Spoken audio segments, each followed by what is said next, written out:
తెలంగాణ సోదరీమణులకు అందరికీ నమస్కారాలు.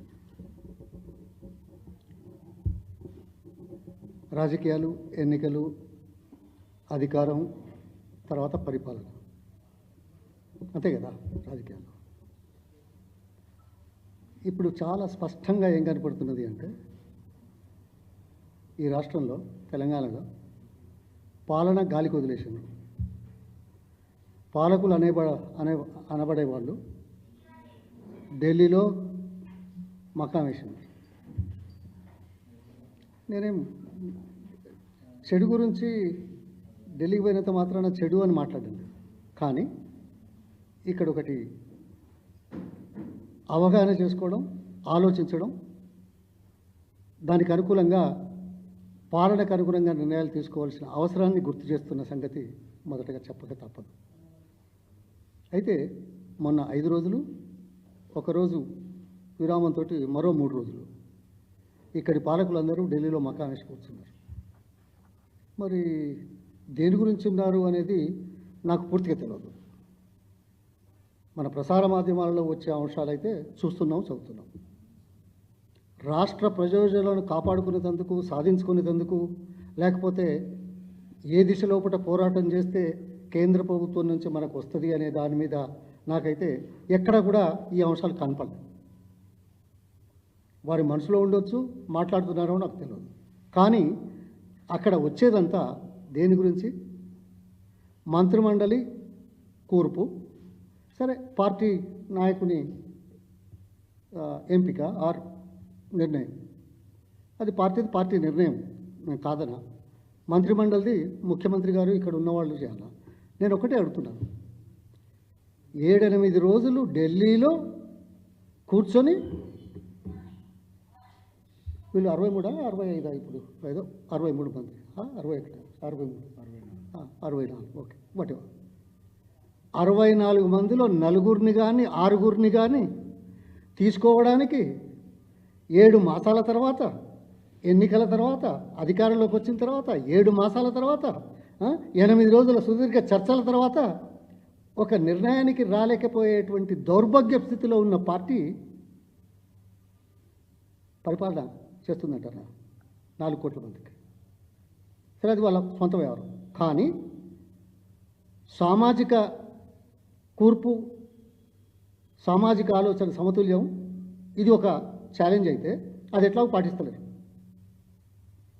మేము చెప్పడం కూడా వేస్తే ఆ పార్టీ మొదటి నుంచి లేదు. టికెట్లు మన పార్లమెంట్లో ఎంతమందికి ఇచ్చారు? అసెంబ్లీలో ఎంతమందికి ఇస్తామని ఇచ్చారు? సామాజిక కూర్పు ఉందా? లేదే. మంత్రివర్గంలో సామాజిక కూర్పు ఉందా? లేదే. దాని గురించి మేమేదో మాట్లాడితే తప్పదు. వాళ్ళకి ఆ కోణమే లేదు. సామాజిక సమతుల్యత, సామాజిక సమానత్వ సాధన ఈ పార్టీలో లేదు అనేది చాలా స్పష్టంగా కనబడతాం. చెప్పింది ఎప్పుడు, చేసేది చాలా తక్కువ. చెప్పడం మాత్రం ఎక్కువ, మాటలు మాత్రం ఎక్కువ.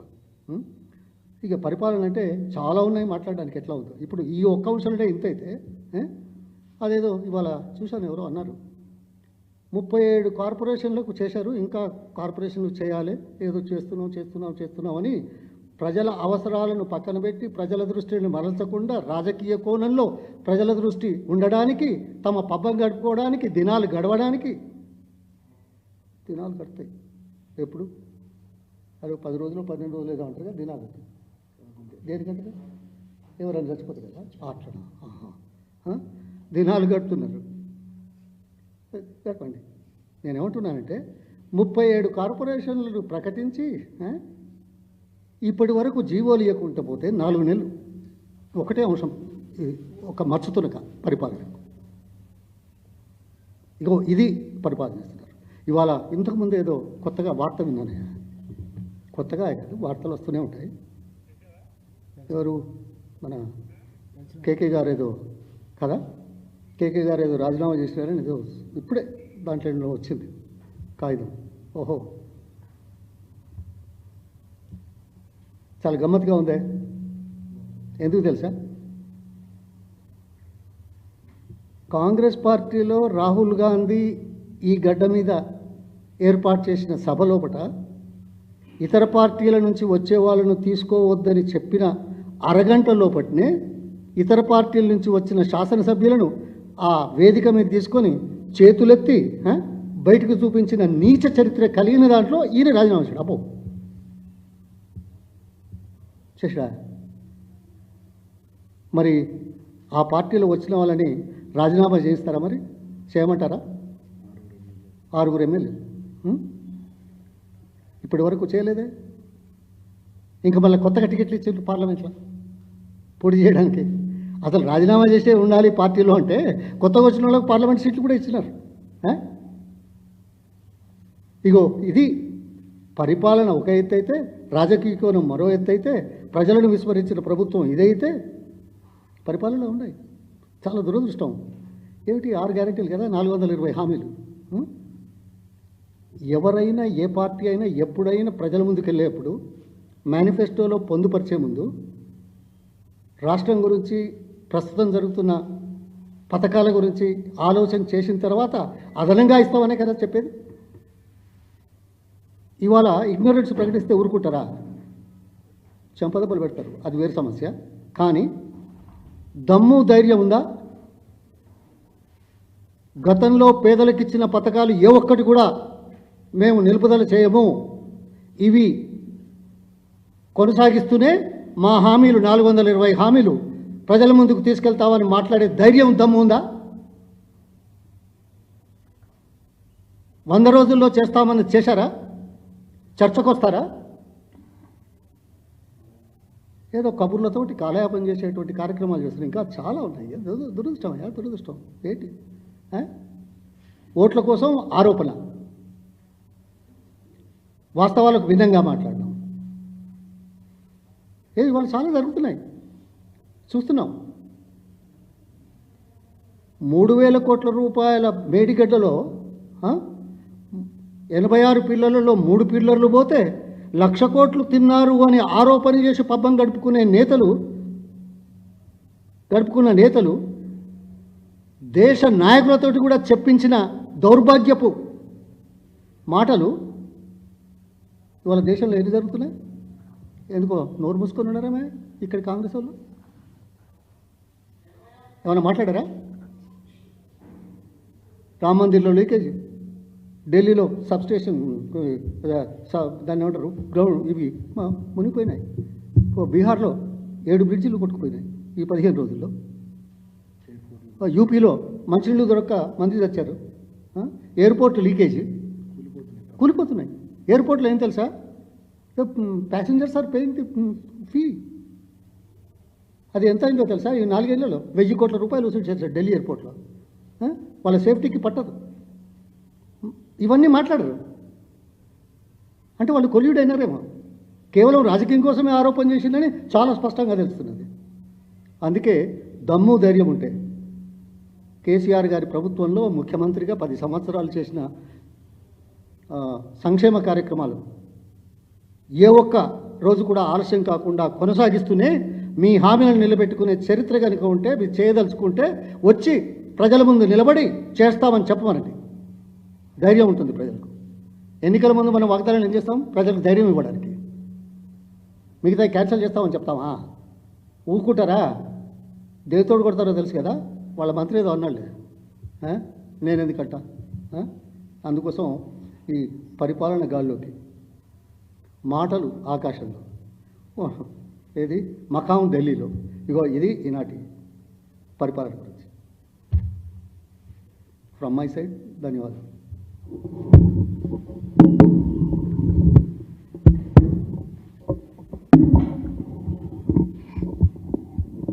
రాష్ట్రంలో నిరుద్యోగుల మద్దతుతో అధికారంలోకి వచ్చినటువంటి కాంగ్రెస్ ప్రభుత్వం నిరుద్యోగుల్ని ఇవాళ నిండా ముంచుతున్నటువంటి తీరు స్పష్టంగా ఈ 7 నెలల పరిపాలనలో కనబడుతూ ఉంది. ఆనాడు యూనివర్సిటీల చుట్టూ, అశోక్ నగర్లో, దిల్సుఖ్ నగర్లో కోచింగ్ సెంటర్ల చుట్టూ తిరిగి నిరుద్యోగులను పెద్ద ఎత్తున రెచ్చగొట్టి ఆనాటి మా ప్రభుత్వానికి వ్యతిరేకంగా వాళ్ళతో అనేక రకాల కార్యక్రమాలు చేపించి అధికారంలోకి కాంగ్రెస్ ప్రభుత్వం వస్తే అనేక అంశాలు చేపడతామని చెప్పి వాళ్ళకి మాట ఇచ్చి మభ్యపెట్టి మరి వాళ్ళ అధికారంలోకి వచ్చిన తర్వాత నిరుద్యోగులకు ఉద్యోగాలు లేవు. కానీ రాహుల్ గాంధీ గారికి ఉద్యోగం వచ్చింది లోక్సభలో ప్రతిపక్ష నేతగా, రేవంత్ రెడ్డి గారికి ఉద్యోగం వచ్చింది ముఖ్యమంత్రిగా, అదేవిధంగా బల్మూర్ వెంకట్కు ఆయనకు ఎమ్మెల్సీకి ఉద్యోగం వచ్చింది, ఒక ఆయన రియాజ్ అని ఉంటాడు ఆయనకు లైబ్రరీ చైర్మన్కి ఉద్యోగం వచ్చింది. ఇంకా రకరకాల వ్యక్తులకు రకరకాల ఉద్యోగాలు ఢిల్లీలో కానీ ఇక్కడ హైదరాబాద్లో కానీ రాష్ట్రంలో కానీ వచ్చినాయి. కానీ నిరుద్యోగులకు సంబంధించి గ్రూప్ 1లో 1:100 చేయండి అంటే దాన్ని పట్టించుకోవడం లేదు. గ్రూప్ 2లో 2000 పైచీలకు పోస్టులు మీరు గతంలో ప్రతిపక్షంలో ఉన్నప్పుడు పెంచుతామని చెప్పినట్టుగా పెంచండి అంటే దాన్ని పట్టించుకోవటం లేదు. గ్రూప్ 3లో 3000కు పైగా ఉద్యోగాలు ఇస్తామని చెప్పి గతంలో చెప్పి మరి దాన్ని నిలబెట్టుకోండి అంటే దాన్ని పట్టించుకోవడం లేదు. మెగా డిఎస్సి అని చెప్పి 25,000 టీచర్ ఉద్యోగాలతో నోటిఫికేషన్లు ఇస్తామని చెప్పి ప్రతిపక్షంలో ఉన్నప్పుడు చెప్పి ఆనాడు బీఈడీ చేసినటువంటి వాళ్ళని కానీ ఇతరులను కానీ రెచ్చగొట్టి నిరుద్యోగులను పబ్బం గడుపుకొని ఇవాళ అధికారంలోకి వచ్చిన తర్వాత మేము ఇచ్చిన 5,000 పైచీలకు ఉద్యోగాలకు ఇంకా కొన్ని ఉద్యోగాలు కలిపి 10,000 11,000 ఉద్యోగాలకు నోటిఫికేషన్లు ఇచ్చి మమా అనిపించుకున్నది కాంగ్రెస్ ప్రభుత్వం.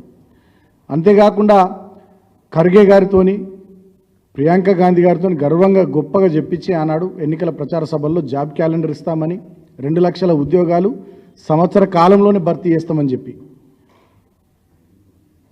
ఇవాళకి కనీసం నోటిఫికేషన్లు కూడా లేకుండా కనీసం ఉద్యోగాల భర్తీ లేకుండా కాలయాపన చేస్తూ నిరుద్యోగులు నిరాహార దీక్షలు పడుతుంటే నిమ్మకు నీరెత్తినట్టుకుంటున్నది. నిరుద్యోగులు రోడ్ల మీదకి వచ్చి ఆందోళనలు చేస్తుంటే పోలీసులతో వాళ్ళని కొట్టించడాలు, అరెస్టులు చేయించడాలు, కేసులు పెట్టియడాలు, కోచింగ్ సెంటర్ల నిర్వాహకులకు ఫోన్లు చేసి మీ దగ్గర కోచింగ్ తీసుకునేటటువంటి వాళ్ళు రోడ్ల మీదకి వచ్చి ఆందోళనలు చేస్తున్నారు, వాళ్ళని కంట్రోల్ చేసుకోండి అని బెదిరియడాలు, నిరుద్యోగులు వాట్సాప్ గ్రూపులు క్రియేట్ చేసుకొని వాళ్ళకు సంబంధించినటువంటి విషయాల మీద చర్చించుకుంటే ఆ వాట్సాప్ గ్రూప్ అడ్మిన్లను బెదిరియడాలు పోలీసుల చేత, ఇట్లా అనేక రకాలైనటువంటి దుర్మార్గపు పనులు కాంగ్రెస్ పార్టీ నాయకులు చేస్తూ ఉన్నారు. అంటే ఒడ్డెక్కేదాకా ఓడమల్లన్న, ఒడ్డెక్కినాక బోడమల్లన్న అన్నట్టుగా ఇవాళ కాంగ్రెస్ పార్టీ నాయకుల పరిస్థితి తయారైంది. ఆనాడు అనేక రకాలైనటువంటి హామీలు ఇచ్చి మాయ మాటలు చెప్పి మోసపు మాటలు చెప్పి మా మీద రెచ్చగొట్టి ఆనాడు నిరుద్యోగులను వాడుకొని పబ్బం గడుపుకొని అధికారంలోకి వచ్చి గద్దెనెక్కిన తర్వాత ఇవాళ నిరుద్యోగుల జీవితాలతో చెలగాటమాడుతున్నారు కాంగ్రెస్ ప్రభుత్వ పెద్దలు. 7 నెలలు అవుతుంది, ఇంకొక 5 నెలలు అయితే సంవత్సరం అయిపోతుంది. జాబ్ క్యాలెండర్ లేదు, 2 లక్షల ఉద్యోగాలకు సంబంధించిన జాబ్ క్యాలెండర్ లేదు. ఆనాడు 32,000 పైచీలకు ఉద్యోగాలు మేము భర్తీ చేసి జస్ట్ అపాయింట్మెంట్ ఆర్డర్స్ ఇచ్చే పరిస్థితుల్లో ఎలక్షన్ కోడ్ రావడం వల్ల మేము ఆ పని చేయకపోతే అధికారంలోకి వచ్చిన వెంటనే ఎల్బీ స్టేడియంలో అట్టహాసంగా సమావేశాలు పెట్టి సభలు పెట్టి అపాయింట్మెంట్ ఆర్డర్లు ఇచ్చి మందికి పుట్టిన బిడ్డల్ని వీళ్ళ బిడ్డలు అని చెప్పి చెప్పుకునే సిగ్గులేని పని కూడా కాంగ్రెస్ పార్టీ వాళ్ళు చేశారు. ఆ 32,000 ఉద్యోగాలను కూడా ఇప్పుడు ఇళ్ళ కలుపుకొని ఇంకో 1,70,000 ఉద్యోగాలకు సంబంధించి ప్రయత్నాలు చేస్తున్నామని కల్లబొల్లి మాటలు చెప్తా ఉన్నారు. దీనికంటే దుర్మార్గం ఇంకోటి లేదు. నిరుద్యోగులు అన్ని విషయాలు కూడా గమనిస్తూ ఉన్నారు. వాళ్ళు పెద్ద ఎత్తున ఆందోళన చేస్తూ ఉన్నారు. సమాజం మొత్తం, తెలంగాణ సమాజం, తెలంగాణ జాతి దీనంతా గమనిస్తూ ఉంది.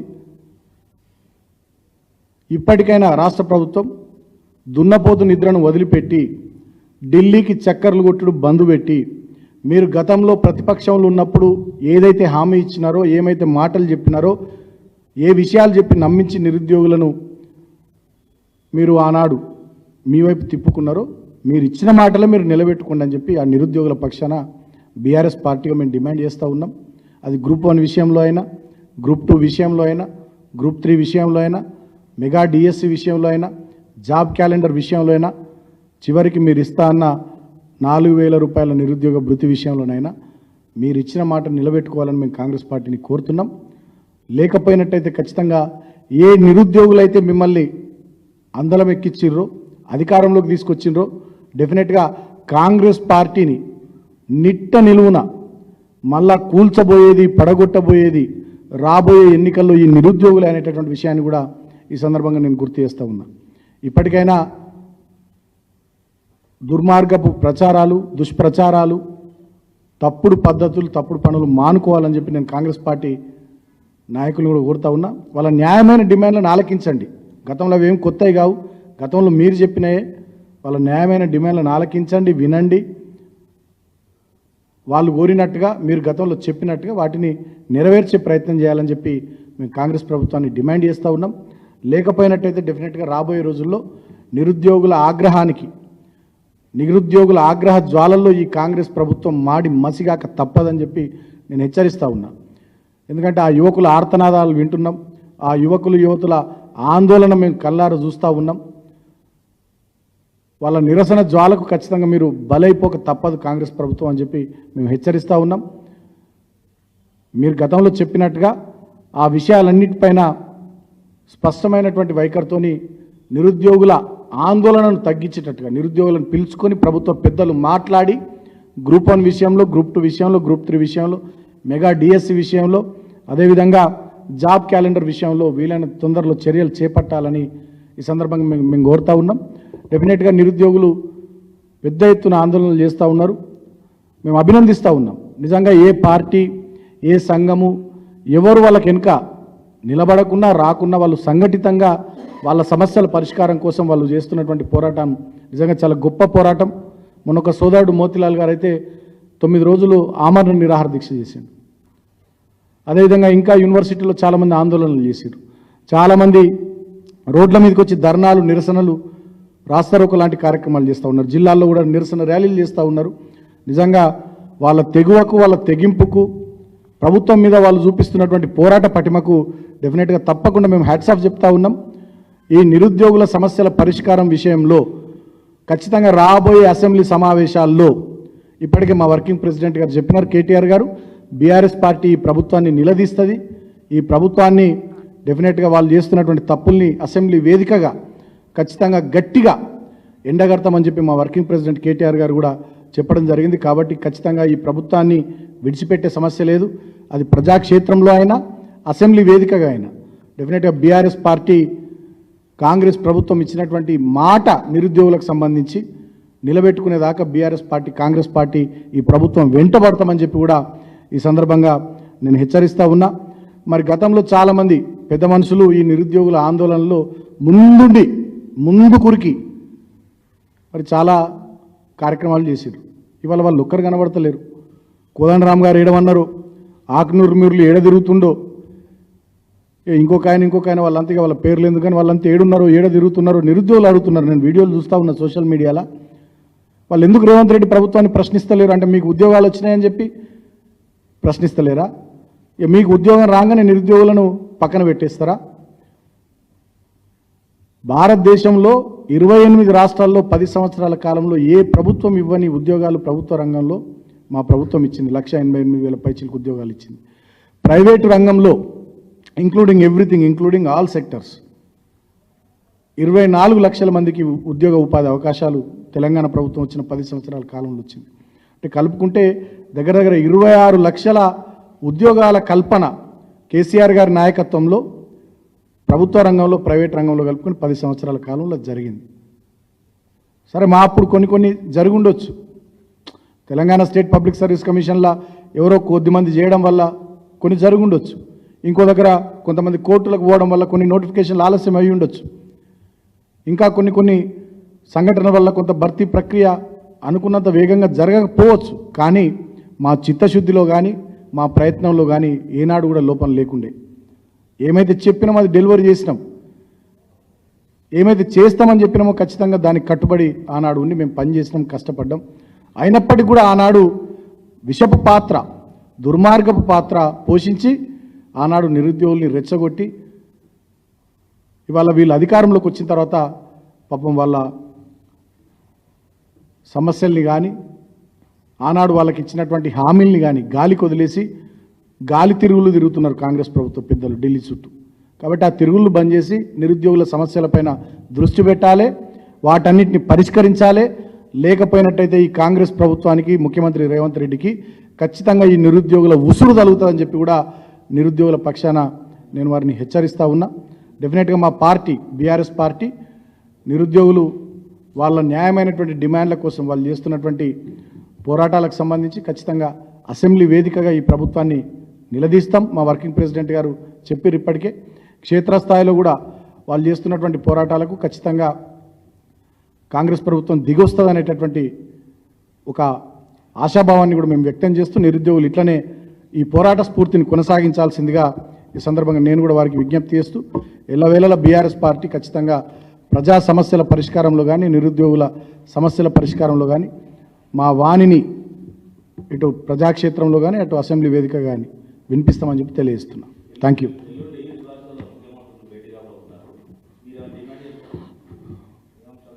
ఇరు రాష్ట్రాల ఎల్లుండి మరి గురు శిష్యులు ఏం మాట్లాడుకుంటారో ఏందో.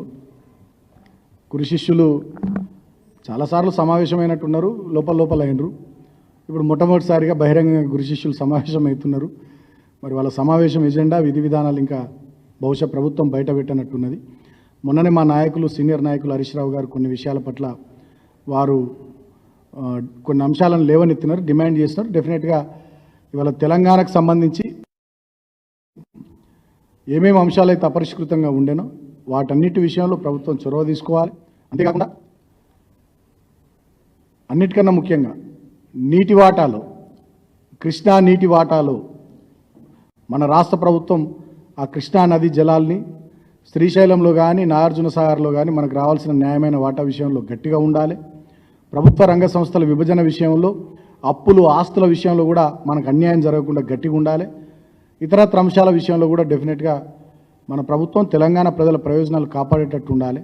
కానీ అట్లుంటారని పెద్దగా మాకైతే ఎక్స్పెక్టేషన్స్ అయితే లేవు, పెద్దగా ఎక్స్పెక్టేషన్స్ అయితే లేవు. ఎందుకంటే ఈ 7 నెలల వాళ్ళ ఆచరణ చూస్తే మాకు అర్థమవుతూ ఉంది, కాంగ్రెస్ పార్టీ ప్రభుత్వం యొక్క ఆచరణ చూస్తే మాకు అర్థమవుతూ ఉంది. మరి రేపు గురు శిష్యుల సమావేశం తర్వాత మరి వాళ్ళిద్దరూ బయటకు వచ్చి మీడియాకు మాట్లాడిన తర్వాత మిగతా విషయాలన్నీ కూడా తెలుస్తాయి. మరి గురు శిష్యుల భేటీ తెలంగాణ వనరులను దోచుకోవడానికా, తెలంగాణ ప్రయోజనాల్ని సప్రెస్ చేయడానికా, తెలంగాణను ఆంధ్రప్రదేశ్ రాష్ట్ర ప్రయోజనాల కోసం, తెలంగాణ రాష్ట్ర ప్రయోజనాల్ని తాకట్టు పెట్టడం కోసమా, ఈ గురు శిష్యుల భేటీ దేనికోసం అనేది ఇప్పటిదాకా విధి విధానాలు ఏం ఖరారు కాలేదు కాబట్టి, బయటకేం విషయాలు రాలేవు కాబట్టి ఎవరికేం అర్థమవుతుంది. మరి ఇప్పటికైనా ప్రభుత్వం ఎందుకు ఈ భేటీ, ఏ అంశాలపైన ఈ భేటీ, ఏం జరగబోతుంది అనేటటువంటి విషయాలు రాష్ట్ర ప్రజలకు కూడా వివరిస్తే బాగుంటుంది. ఎందుకంటే రేవంత్ రెడ్డి అనేటటువంటి వ్యక్తి ఆయన ఈ రాష్ట్ర ప్రభుత్వ పెద్ద, సొంత నిర్ణయాలు ఏముండయి, స్టేట్ హెడ్ కాబట్టి రాష్ట్ర ప్రయోజనాలు కాపాడే విషయంలో మరి ఏం మాట్లాడబోతున్నారు, ఏం చేయబోతున్నారు అనే విషయాలు ఇప్పటికే కొంత బహిరంగ పరిస్తే మంచిగా ఉండేది. అన్నిటికన్నా ముఖ్యంగా తెలంగాణ ప్రయోజనాలకు పూర్తి స్థాయిలో వ్యతిరేకంగా పనిచేసినటువంటి వ్యక్తి చంద్రబాబు నాయుడు గారు. మొన్న ఆయననే చెప్పిండు ముఖ్యమంత్రిగా ప్రమాణ స్వీకారం చేసే ముందు శాసనసభ పక్ష సమావేశంలో 7 మండలాలు ఇస్తే కానీ నేను 2014లో ముఖ్యమంత్రిగా ప్రమాణ స్వీకారం చేయనని నరేంద్ర మోడీకి చెప్పి 7 మండలాలు గుంజుకున్నాను అన్నాడు. మరి ఆయన ఆనాడు 7 మండలాలు గుంజుకుంటే కాంగ్రెస్ పార్టీ ఏం చేయలే, రాష్ట్ర బంద్కు పిలుపునిచ్చింది మా పార్టీ. ఆనాడు నేను పార్లమెంట్ సభ్యుడిగా ఉన్న ఎంటైర్ సెషన్ మొత్తం గొడవలు చేసి నిరసన తెలిపి అవసరమైన సందర్భంలో పోడియంలోకి పోయి ట్రెజరీ బెంచెస్ పక్కన నిలబడి సీరియస్గా తెలంగాణ ప్రయోజనాల విషయంలో 7 మండలాలు పోవడంతో పాటు lower Sileru hydel power project పోతుంది. పవర్ డెఫిసిట్లో తెలంగాణ రాష్ట్రం ఉంది. ఇది మూలిగ నక్కపై తాటి పండు పడ్డట్టు, గింత అన్యాయమా, గింత దుర్మార్గం అని గొంతెచ్చించుకొని మేము అన్న నిరసన తెలిపినా కూడా చంద్రబాబు నాయుడు వినలే, నరేంద్ర మోడీ గారు వినలే. మరి ఇవాళ అటువంటి చంద్రబాబు నాయుడు ఆంధ్రప్రదేశ్కి ముఖ్యమంత్రి అయ్యిండు. మళ్ళీ తెలంగాణ ప్రజల్లో డెఫినెట్గా ఆందోళన కనబడుతూ ఉంది, ఆందోళన ఉంది. ముఖ్యంగా సౌత్ తెలంగాణకు సంబంధించి కృష్ణానది జలాలు కానీ, నాగార్జున సాగరు, అదేవిధంగా శ్రీశైలం ప్రాజెక్టుల అక్కడి నుంచి మనకు రావాల్సిన నీళ్ళ విషయంలో కానీ, ఆ ప్రాజెక్టులు అటు హ్యాండ్ ఓవర్ చేయడంలో కానీ, కేఆర్ఎంబీకి అప్పచెప్పడంలో కానీ, అన్నింటి విషయాల్లో ఆందోళనలు ఉన్నాయి. సో కాబట్టి మరి ఎల్లుండి వాళ్ళు మాట్లాడుకొని ఏం మాట్లాడిరేందని వారు బయటకు చెప్తేనే దానికి బట్టి చాలా విషయాలు తెలుస్తాయి. సో అప్పుడు మేము పూర్తి స్థాయిలో స్పందిస్తాం. ఇప్పుడైతే పెద్దగా ఇంకా విధి విధానాలు ఏం బయటకు రాలేదు కాబట్టి ఇప్పుడు పెద్దగా స్పందించి కూడా ఏమన్నా ఉంటుందో ఉండదో కూడా మాకు తెలియదు. మా లక్ష్మయ్య గారు చెప్తారు ఈ విషయంలో మంచిగా డీటెయిల్గా. మీరు అంటే ప్రశ్న అడిగారు కదా, రేపు 2 ముఖ్యమంత్రులు మాట్లాడారు. ఏం మాట్లాడతారో తెలియదు కానీ ఒక మాట మాత్రం నేను చాలా స్పష్టంగా చెప్తాను. నాకు చాలా గుర్తున్నది, అది మాత్రం మర్చిపోలే. ఇప్పుడు అడిగిన ప్రశ్న పూర్తిగా గుర్తుకొస్తలేదు కానీ అది మాత్రం మర్చిపోలే. పార్లమెంట్ ఎన్నికల తర్వాత, ఫలితాల తర్వాత మొట్టమొదటి పత్రికా సమావేశం ఈ రాష్ట్ర ముఖ్యమంత్రి, తెలంగాణ కాంగ్రెస్ ముఖ్యమంత్రి ఆయనే కదా రేవంత్ రెడ్డి, ఏదో విషయాలు చెప్పాడు. అందులో ఏమన్నాడో తెలుసా? ఒకసారి గుర్తు చేస్తున్నాడు. ఆంధ్ర రాష్ట్ర ప్రత్యేక స్టేటస్ గురించి మేము కట్టుబడి ఉన్నాం అనే మాట తెలంగాణ ముఖ్యమంత్రి తెలంగాణ గడ్డ మీద పార్లమెంట్ ఎన్నికల తర్వాత మాట్లాడిన మాట నా చెవిలో ఇంకా గింగురుమంటా ఉన్నా. ఇలాంటి వ్యక్తులు, ఇలాంటి మనిషి తెలంగాణ ప్రజలను కాపాడతారని అనుకోవాలా? తెలంగాణ గురించి తుపాకీ పట్టుకున్న ఆయనే తెలంగాణ అవసరాల గురించి, ప్రయోజనాల గురించి పోరాటం చేస్తాడు అనుకోవాలా? లేకుంటే గురువు గారిని కలవడానికా? లేకుంటే ప్రజలను మభ్యపెట్టడానికా? దమ్ము ధైర్యం ఉంటే అదే ఇంతకుముందు చెప్పారు, ఏది 7 సీలేరు అయింది, ఒప్పించు. దేశంలో మిగతా వాళ్ళని కూడా ఒప్పించు. ఏది సింగరేణి 51% ఉన్న జాయింట్ వెంచర్ దేశంలో ఇది ఒకటే, ఈ రాష్ట్రానికి సంబంధించింది. రాష్ట్ర కంపెనీలను నిర్వీర్యం చేసే పద్ధతి లోపట తీసుకొచ్చే విధానాలకు ఊతం పోస్తూ పక్క రాష్ట్రం యొక్క అది మాట్లాడలే. పునర్విభజన చట్టంలోని అంశాలను మేము సాధిస్తామనే మాట ఆయన నోటి నుంచి రాలే పార్లమెంట్ ఎన్నికల తర్వాత. కానీ ప్రత్యేక స్టేటస్ గురించి మాత్రం, స్పెషల్ స్టేటస్ గురించి మాత్రం చాలా జ్ఞాపకం ఉన్నాయి. ఎందుకంటే గురువు గారు కదా, శిష్యుడు కదా, ఇక మేము అంతకంటే ఇంకేమంటాం. Thank you.